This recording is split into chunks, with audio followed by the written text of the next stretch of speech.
committee will come to order. Without objection, the chair is authorized to declare a recess at any time. We welcome everyone to today's hearing on foreign antitrust laws and their effect on American companies. I will now recognize myself for an opening statement. If you want to beat your competitors, one option is to out-innovate them. Another is to regulate them, and unfortunately, foreign governments are increasingly choosing the second option. Le récent événement politique qui a motivé ce débat a été observé par les analystes institutionnels comme un épisode permettant d'examiner, de manière relativement claire, le fonctionnement des limites formelles et informelles du système politique américain, lorsque des controverses impliquant le pouvoir exécutif et les structures créées par la loi fédérale surgissent. D'un point de vue factuel, ce que l'on constate jusqu'à présent, ce sont des déclarations publiques, des manifestations et des réactions politiques qui ne se sont pas traduites, du moins pour l'instant, par des changements normatifs. Ce point de départ est important, car il délimite le champ de l'analyse, écartant l'idée qu'il s'agit d'un fait accompli ou d'un changement institutionnel déjà en cours, et situant l'épisode au niveau des possibilités discutées et des interprétations en cours d'élaboration. Selon les lectures institutionnelles, les épisodes de ce type ont généralement pour effet de mobiliser différents niveaux du système politique en même temps, bien que de manière inégale et progressive. Dans l'immédiat, des positions politiques, des évaluations juridiques préliminaires et des débats publics sur l'étendue des compétences de l'exécutif apparaissent, en particulier lorsque la controverse concerne des institutions dont l'existence, la dénomination ou la mission ont été explicitement définies par le Congrès. Les analystes estiment qu'à ce stade initial, le système a tendance à fonctionner de manière principalement discursive, les acteurs politiques testant les interprétations et observant les réactions, sans que cela implique automatiquement l'ouverture de procédures formelles ou l'adoption de mesures administratives effectives. L'un des scénarios envisagés par les juristes est que la clarté même du cadre juridique existant fonctionne comme un facteur de contention institutionnelle. Lorsqu'une institution est créée par une loi fédérale spécifique, avec des objectifs, un nom et une structure définis par la loi. Il y a peu de marge pour des modifications unilatérales, par le biais d'actes administratifs ou de décisions internes, de conseils nommés par l'exécutif. Dans ce contexte, même si des déclarations publiques suggèrent la possibilité de changement, l'absence d'instruments juridiques compatibles limite la portée pratique de ces initiatives. Les analystes observent que ce type de décalage entre le discours politique et la faisabilité juridique n'est pas rare dans le système américain et, dans de nombreux cas, finit par être absorbé sans qu'une intervention formelle des autres pouvoirs soit nécessaire. Il est également possible que cet épisode soit interprété comme un exemple de la manière dont des conflits peuvent émerger, dans des environnements à forte visibilité politique, sans nécessairement entraîner de conséquences institutionnelles durables. Selon des analyses préliminaires, les symboles nationaux, les institutions culturelles et les mémoriaux historiques font souvent l'objet de débats dans des contextes de polarisation, servant de point de projection à des conflits plus larges sur l'identité politique et le récit historique. En ce sens, cet épisode pourrait être compris moins comme une tentative effective de changement institutionnel que comme s'inscrivant dans une dynamique récurrente de contestation, qui se développe dans des limites relativement connues. Une autre piste analytique envisagée concerne la réaction d'acteurs institutionnels qui n'appartiennent pas directement à l'exécutif, tels que les parlementaires, les anciens responsables publics et les spécialistes du droit constitutionnel. Si ces réactions s'intensifient ou deviennent plus organisées, il pourrait y avoir un mouvement de réaffirmation institutionnelle de la part du Congrès, même de manière informelle. Les analystes estiment que cela pourrait se faire par le biais de déclarations publiques, d'audiences exploratoires ou de communications institutionnelles visant à clarifier la portée de la législation existante. Ce type de réponse n'exigerait pas nécessairement l'adoption de nouvelles lois, mais fonctionnerait comme un mécanisme de signalisation politique et juridique sur les limites de l'action de l'exécutif. Sur le plan administratif, les experts en gouvernance publique envisagent la possibilité d'ajustements internes discrets visant à aligner la communication politique et l'interprétation juridique. Dans les analyses comparatives, on observe que les administrations recalibrent souvent leur action après des épisodes qui suscitent des questions institutionnelles, en particulier lorsque ces questions proviennent de sources dont la légitimité technique ou politique est reconnue.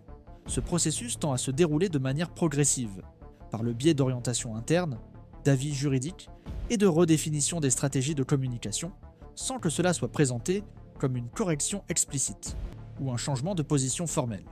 Il existe également un scénario dans lequel le système de frein et contrepoids lui-même agit de manière indirecte, sans qu'il soit nécessaire de faire appel formellement au pouvoir judiciaire. Les analystes estiment que, lorsque les limites légales sont largement reconnues, et qu'aucun acte administratif ne les remet en cause, la simple reconnaissance publique de ces limites peut suffire à mettre fin à la controverse au niveau institutionnel. Dans ce cas, l'épisode resterait un fait politique, sans créer de précédent juridique ou administratif pertinent. D'un point de vue académique, cet épisode a également été observé comme une étude de cas sur la relation entre le leadership politique et les structures institutionnelles consolidées. Les chercheurs en sciences politiques soulignent que les systèmes hautement institutionnalisés ont tendance à absorber relativement facilement les initiatives personnalisées, précisément parce qu'ils disposent de règles claires, de multiples points de veto et d'une culture administrative axée sur les procédures.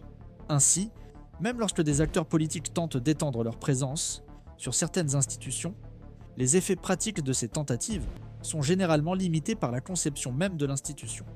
En résumé, la première série d'analyses indique que l'événement récent doit être compris comme un épisode ouvert, s'inscrivant dans un contexte plus large, d'interaction entre le discours politique, les limites juridiques et les réponses institutionnelles graduelles. À ce jour, aucun élément n'indique un changement formel dans le fonctionnement des institutions concernées, mais un champ de possibilités est en cours de discussion par différents acteurs. Ces scénarios dépendent dans une large mesure des décisions futures, de la persistance ou non des initiatives et de la manière dont les autres pouvoirs et organes administratifs choisiront de réagir, toujours dans le cadre d'un processus qui tend à être technique, progressif et conditionné par les cadres juridiques existants. La poursuite du débat institutionnel autour de cet événement récent a conduit les analystes à approfondir leurs observations sur la manière dont les structures administratives fédérales répondent aux controverses de nature, lorsqu'elles impliquent des compétences formellement délimitées par la loi. Dans des analyses institutionnelles plus détaillées, l'accent est mis non seulement sur l'acte ou la déclaration initiale, mais aussi sur les mécanismes internes de gouvernance qui peuvent être activés, ajustés ou réaffirmés au fil du temps. À ce stade, le débat tend à se déplacer du plan politique immédiat vers un domaine plus technique, dans lequel les normes administratives, les précédents juridiques et les pratiques consolidées orientent les réponses possibles. L'un des scénarios envisagés par les experts en administration publique implique la réévaluation du fonctionnement et de la composition des conseils liés aux institutions fédérales. Bien qu'il soit reconnu que le pouvoir exécutif détient des prérogatives importantes dans la nomination des membres de ces organes, les analystes estiment que cette prérogative s'accompagne de limites claires quant à la portée des décisions que ces conseils peuvent adopter. Si un certain facteur se confirme, comme l'augmentation du contrôle public sur les délibérations internes, il pourrait y avoir un mouvement de renforcement procédural, avec une plus grande attention portée à la formalisation des décisions, à la clarté des registres administratifs et à la distinction entre les manifestations et les actes ayant des effets juridiques. Il est également possible que cet épisode contribue à un débat plus large sur la transparence des processus décisionnels dans les institutions culturelles fédérales. Selon les lectures institutionnelles, les situations de controverse publique ont tendance à stimuler les révisions internes des pratiques administratives, même en l'absence d'exigences légales directes. Ces révisions pourraient inclure des ajustements des protocoles de communication, une plus grande précision des procès-verbaux, des réunions et des clarifications publiques sur la portée réelle de certaines délibérations. Les analystes soulignent que ces ajustements ne constituent pas nécessairement une réponse à des irrégularités, mais plutôt un mécanisme préventif, visant à préserver la légitimité institutionnelle. Dans le domaine juridique, l'une des pistes envisagées implique l'intervention éventuelle d'organismes spécialisés, tels que les services juridiques internes ou les instances consultatives de l'exécutif lui-même.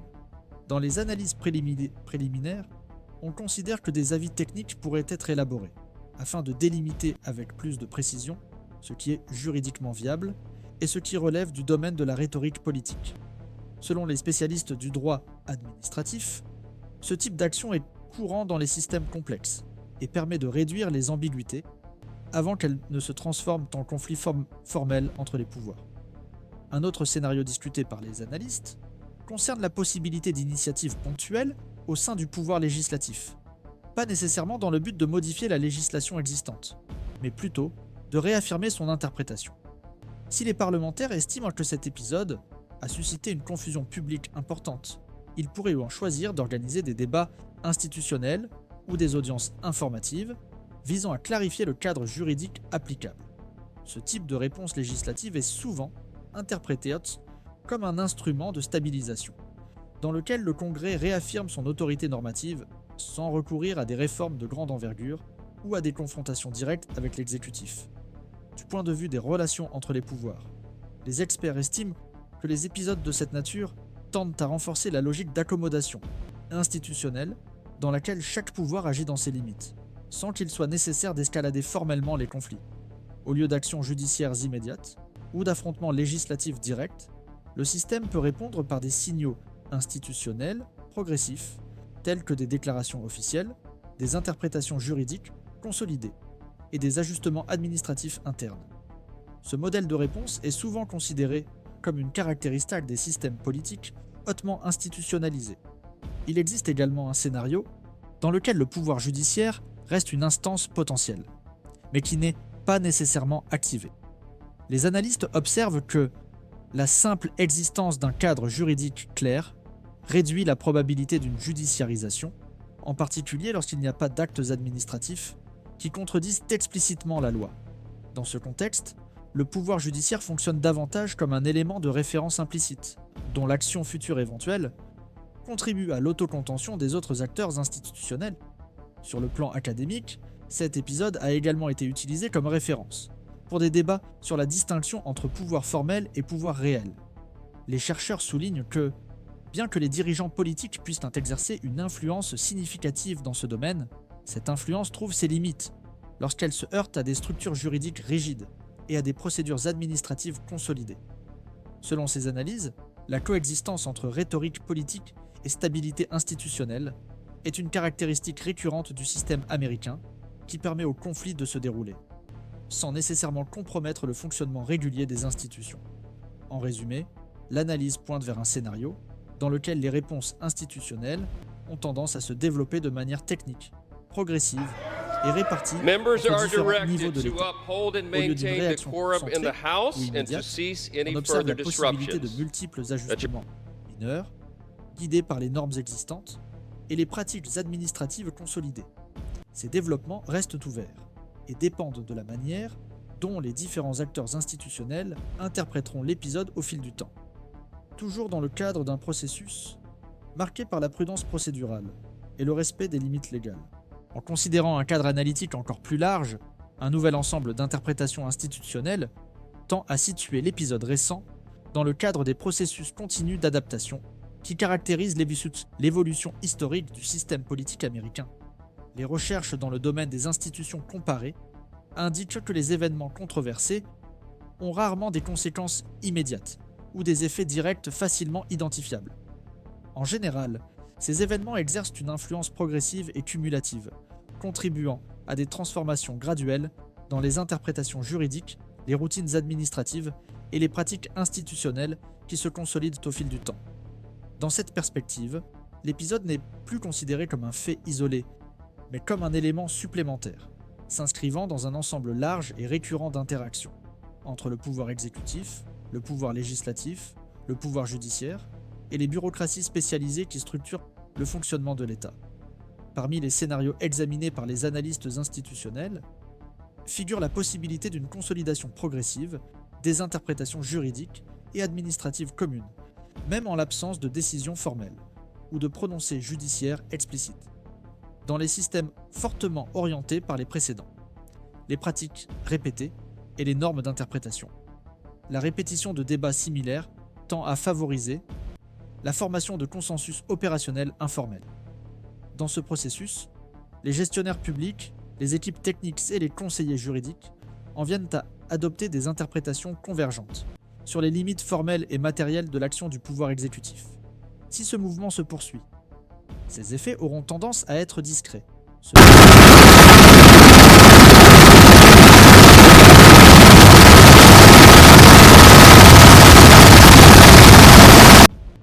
Une autre interprétation souligne la possibilité que cet épisode contribue à renforcer progressivement la distinction entre les politiques associées à des gouvernements spécifiques et les politiques de nature étatique, en particulier dans les domaines culturels et patrimoniaux. Les analystes observent que les institutions créées par la législation fédérale et liées à la préservation de la mémoire historique ou des valeurs nationales largement partagées ont tendance, au fil du temps, à être considérées comme des espaces de continuité institutionnelle. Dans cette condition, elles restent relativement protégées des changements liés aux cycles administratifs ou aux priorités conjoncturelles de certaines administrations. Même si cette conception est déjà présente dans le cadre normatif en vigueur, les épisodes qui mettent en évidence ses limites et ses mécanismes de protection peuvent renforcer son application pratique et la rendre plus clairement intégrée dans le quotidien institutionnel. Dans le cadre du pouvoir législatif, l'une des conséquences envisagées consiste à adopter une attitude plus systématique et continue de suivi des institutions culturelles fédérales. Ce type d'action n'impliquerait pas nécessairement des réformes législatives de grande envergure, mais pourrait s'exprimer par des pratiques de supervision courantes. Parmi ces pratiques, on peut citer la tenue d'audiences informatives, l'élaboration de rapports de suivi et la publication de communications institutionnelles, visant à réaffirmer les principes déjà établis par la loi. Selon les interprétations institutionnelles, cette forme d'action ne constitue pas une confrontation directe avec le pouvoir exécutif, mais fonctionne comme un mécanisme d'équilibre et de réaffirmation des compétences constitutionnelles attribuées au Congrès. Du point de vue du pouvoir exécutif, les experts indiquent que les épisodes qui suscitent des questions institutionnelles peuvent influencer indirectement le comportement des administrations en exercice et des gouvernements futurs, si la perception de limites clairement définies et de réponses institutionnelles cohérentes se consolide. Les équipes politiques et juridiques auront tendance à adopter des positions plus prudentes à l'égard des initiatives impliquant des institutions protégées par la loi. Ce type d'ajustement se produit généralement de manière progressive, en s'intégrant dans les routines décisionnelles internes et les orientations techniques, sans nécessité d'annonce publique ou de révision formelle des directives gouvernementales. Dans le domaine du pouvoir judiciaire, les analystes soulignent que l'absence de litige judiciaire formel ne réduit pas son importance en tant qu'élément structurant de l'équilibre institutionnel. Même lorsqu'il n'est pas directement sollicité, le pouvoir judiciaire exerce une influence significative grâce à la prévisibilité de ses interprétations possibles. Cette prévisibilité agit comme un facteur d'autolimitation pour les autres pouvoirs, car l'existence de précédents consolidés et d'un cadre juridique clair contribue à la stabilité du système. Dans ce contexte, la probabilité de conflits ouverts diminue, favorisant des solutions administratives et politiques, compatibles avec la législation en vigueur. Les chercheurs en sciences politiques soulignent également que les épisodes de cette nature offrent des données empiriques pertinentes pour l'étude de la résilience institutionnelle, la capacité du système à absorber les controverses sans recourir à des mesures exceptionnelles ou à des reconfigurations abruptes, est généralement interprétée comme un signe de maturité institutionnelle. Ainsi, cet épisode peut être intégré à des analyses plus larges sur la manière dont les démocraties consolidées gèrent les tensions entre les dirigeants politiques, les processus de personnalisation du pouvoir et les structures juridiques conçues pour assurer la continuité et la stabilité dans le temps. Il existe également des interprétations, selon lesquelles le débat spécialisé peut évoluer vers des réflexions plus larges sur la communication institutionnelle et la responsabilité publique. Dans des contextes à forte visibilité, les déclarations imprécises ou ambiguës ont tendance à générer des interprétations divergentes, nécessitant souvent des éclaircissements ultérieurs. En réponse, les institutions publiques peuvent investir dans des pratiques de communication plus alignées sur la précision juridique et la clarté administrative, réduisant ainsi la marge d'interprétation erronée quant à la viabilité ou aux limites de certaines initiatives. Bien que peu perceptibles à court terme, ces ajustements peuvent avoir des effets cumulatifs sur la qualité du débat institutionnel. En résumé, l'analyse indique que les développements de l'épisode récent restent ouverts et dépendent de multiples décisions futures, adoptées à des rythmes différents par les différents pouvoirs et organes administratifs. Dans tous les scénarios envisagés, l'élément central est la continuité des processus institutionnels, caractérisés par le gradualisme, la technicité et le respect des cadres juridiques consolidés.